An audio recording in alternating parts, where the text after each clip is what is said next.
ધોરાજીમાં police કસ્ટડીમાં યુવકનો આપઘાત. Dhoraji city પોલીસની ઘોર બેદરકારી. ધોરાજી સિટી પોલીસ કસ્ટડીમાં ચોરીના ગુનામાં રાખેલ યુવકનો આપઘાત. કમલેશ કેશવજી પરમાર, ઉંમર વર્ષ 30, રહે સિદ્ધાર્થનગર, ભૂખી ચોકડી. પોલીસની કસ્ટડીમાં યુવકના મોતથી પરિવારમાં રોષ.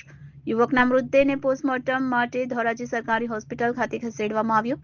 રાજકોટ ગ્રામ્ય એસપી તેમજ જેતપુર રેન્જના ડીવાયએસપી સહિતનો પોલીસ કાફલો ઘટના સ્થળે. અનુસૂચિત જાતિના મોટી સંખ્યામાં લોકો સરકારી હોસ્પિટલ ખાતે ઉમટી પડ્યા. યુવકના મૃતદેહને ફોરેન્સિક પીએમ માટે રાજકોટ ખસેડવાની તજવીજ હાથ ધરી.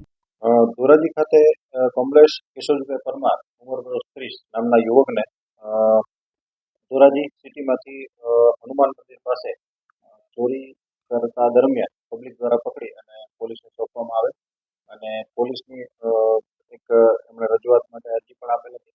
એ આધારે પોલીસ દ્વારા એમની પૂછપરછ કરવામાં આવે અને આ બાબતે એમને લાગી આવતા તેણે પોલીસ સ્ટેશનના જે મહિલા રૂમ છે ઇન્ટરોગેશન તેના બાથરૂમમાં એને ગળાફાંસો કરવાની કોશિશ કરે અને એ દરમિયાનમાં પોલીસ દ્વારા 108ને બોલાવી અને તેને CPR આપી અને પ્રાઇમરી ટ્રીટમેન્ટ આપે અને તાત્કાલિક એમને હોસ્પિટલ ખસેડાતા હોસ્પિટલ દ્વારા જરૂરી સારવારમાં લેતા તેમને ફરજ પરના ડૉક્ટરે મૃત જાહેર કરેલ. તે આધારે કાયદેસરની એડી દાખલ કરી અને તપાસ ચાલુ છે. રિપોર્ટર આશિષ પાટડિયા, અસ્મિતા ન્યૂઝ, ધોરાજી.